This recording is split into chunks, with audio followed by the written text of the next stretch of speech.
Hey, what's going on? Thank you so much for watching. It would mean the world to us if you could just scroll down, like, hit the subscribe button for the Snaps YouTube channel. It goes a long way towards helping us out. Now, let's dive into some college football.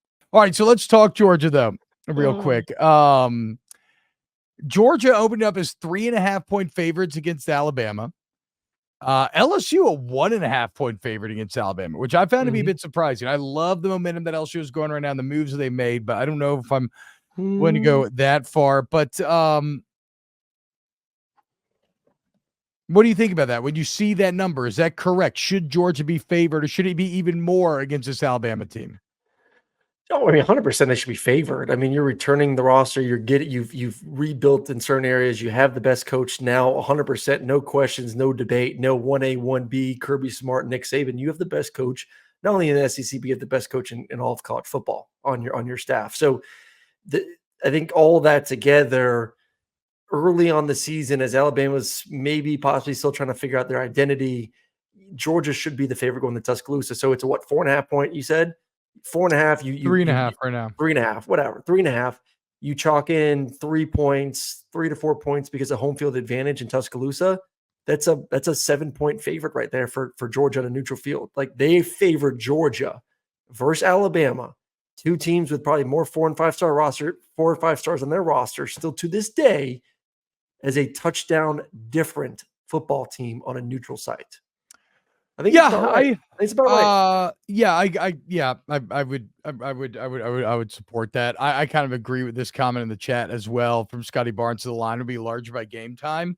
Probably because I think it's more about Georgia than Bama. I just think Bama may have some growing pains with the new system, whereas Georgia's probably going to come out and look like a well-oiled machine from day one. They play Western Kentucky, South Florida, and Wisconsin their first 3 games. Georgia?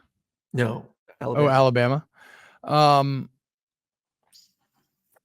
you're saying, like, will they look a bit clumsy if those are their 3 warm-up games? That's a fair point. That's a fair point. It may actually go the opposite way, where maybe they get a little overhyped because they come out and they're just like absolutely smashing these teams. I could see that being the case as well. I will say, and we touched on this yesterday, but if DeBoer and Grubb can unlock Jalen Milroe, again, even though this is more on Milroe than anybody else, a la Jada Daniels, that becomes very scary. Like, if Jalen Milroe actually, not that he needs to overcommit to this, I think Grubb and DeBoer have to meet him in the middle and make an offense that works for him. But if he becomes just a little more of a consistent threat in terms of throwing over the middle, throwing with anticipation, some of this small, like some of that intermediate game for a quarterback, then all of a sudden he becomes impossible to defend. Let's also not forget, that 2 years ago, Brian Kelly took over a roster. And I know it's a different SEC now than it was 2 years ago. Took over a roster at LSU that the previous year had mid-30 guys, the scholarship guys, playing in a bowl game. Yeah, it was garbage. Took over that roster with a transfer quarterback who, similar traits at the time to what Jalen is, throwing the football, but like kind of the reverse, because Jalen pushes down the field, great athletes, and led that team to an SEC West championship. No, but Jalen didn't. To be fair, Jalen did not push it down the field that year. He did not. When they won the West, I'm saying it's the inverse. I think that wasn't his game. Milroe does. Yes. Milroe does. Yeah. But he still took that roster at LSU, elite coach in our mind, took that roster, which I would take Alabama's roster today, tomorrow, all weekend long, over LSU's roster heading into the 2022 season, and took them to Atlanta. So it could be done. It's just a faith in Kalen DeBoer, but it's possible. How much pressure do you think there is on Kirby to have a Saban-esque tenure? Now that, because we are crowning him king, right? The coronation, the transfer of power has taken place. Yes, I think especially if Harbaugh leaves, I think that's and I still put Kirby still tier 1. Maybe Harbaugh's there with him. I mean, yeah, I think we've made the decision. Like, if you win a championship and we consider you a really good coach, you're tier 1. It's like they're together. I would still lean Kirby as the better coach over Harbaugh. But if Harbaugh leaves and Kirby is on top of the mountain with no one else near him. The only reason why I think Kirby would go above Harbaugh is simply because in college football, recruiting means so much.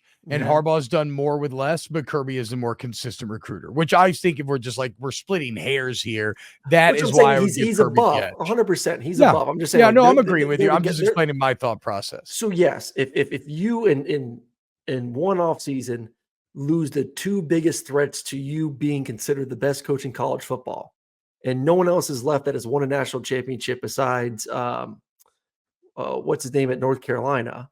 I want to draw a blank real quick. One at Texas. Wait, what? Yeah, great. Mac Brown? Mac Brown. There you go. You should feel pressure, and there should be pressure for you to continue to win championships. 100%.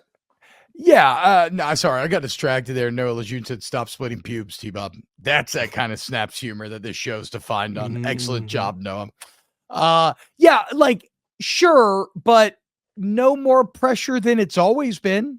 Yeah. And it just got significantly easier. So I think Kirby, if you were to ask him, hey, would you take the added pressure? Only I'm going to take Harbaugh and Saban out the picture. Like the competitor in him may want to say like, no, I want to beat the best. But in terms of, is it easier to win a championship? It's absolutely fucking easier. Yeah. The biggest roadblock to your ward. Yeah. But what I'm saying is if we're, but it's still a benefit for Kirby. Like whatever ethereal pressure, that kind of like, because it's kind of it's there, but it's not solid. You can't touch and feel it, but it does exist. Like whatever pressure is on him, sure, it's increased with everybody saying, oh, now this guy's gone, but that pales in comparison to the advantage that he now gets if you have a weakened Alabama. I mean, he still couldn't beat Saban. And that's going to eat at him. Well, actually, probably not Kirby. It's going to eat at Georgia fans more than Kirby.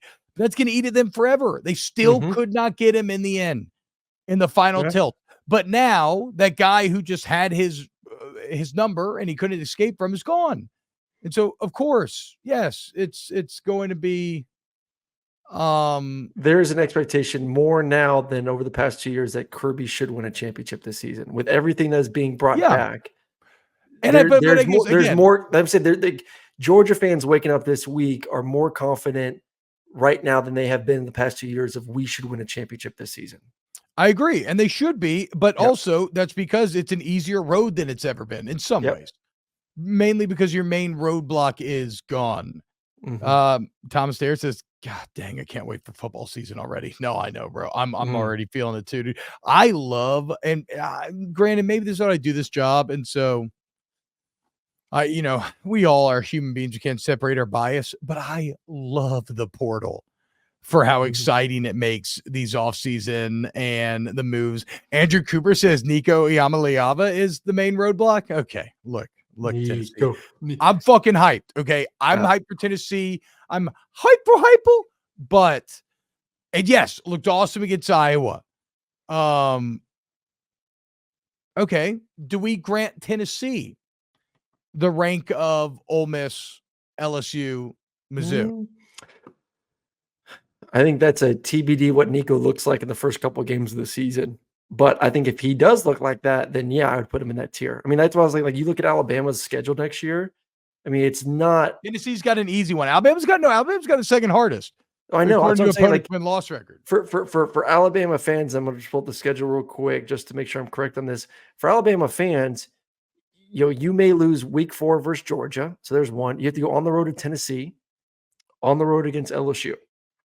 You can lose to your 3 biggest rivals next year, and I would not be surprised. Yeah, I think it probably at least get one of the 3, but it could happen. To your point, the easiest, the 2 easier ones are on the road. No, I agree. Ones at home. Yeah, no, I agree. And then you got to go to Oklahoma at the end of the season. All DeBoer does is win, though, dude. I'm with you.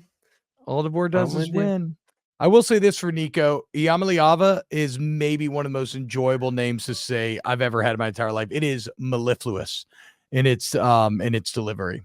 Let me add this one more thing on Kirby. This is his opportunity to completely own college football if they do win this year. Like the way that Nick Saban has owned college football since 2007, Kirby is kind of already into the conversation of greatest coach of the past 3 years with Nick. And obviously Nick has gone on. If he wins this year, I think that's the ignition that truly says, I am the next Nick Saban. You see, I am guys, here. I'm not going anywhere. Come jump on this train, because guess what? The 20s are Georgia's years. And I think that's a hell of ignition. If you win this year and you further separate Nick Kirby Smart from every other coach in America, good luck, rest of the world. You see, guys, be careful. I believe it was Voltaire. I actually don't know if it was Voltaire, but someone smart once said, be careful fighting monsters, lest you become one. Mm-hmm.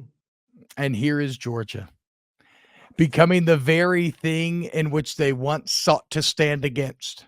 Mm-hmm. So this is why, guys, if you're in this chat right now and you're not a Georgia fan, we have to band together. Mm-hmm. For a new evil rises, and it now stands unopposed. And it's out of the ancient bastion of the West, Athens. Literally the birthplace of Western culture. It's time to put our Roman hats on and put them down, boys. So I don't care if it's Yamaliava. I don't care if it's Nussmeier and LSU. I don't care if it's Dart and Ole Miss. The enemy of my enemy is my friend. And so let us join as one to fuck Georgia.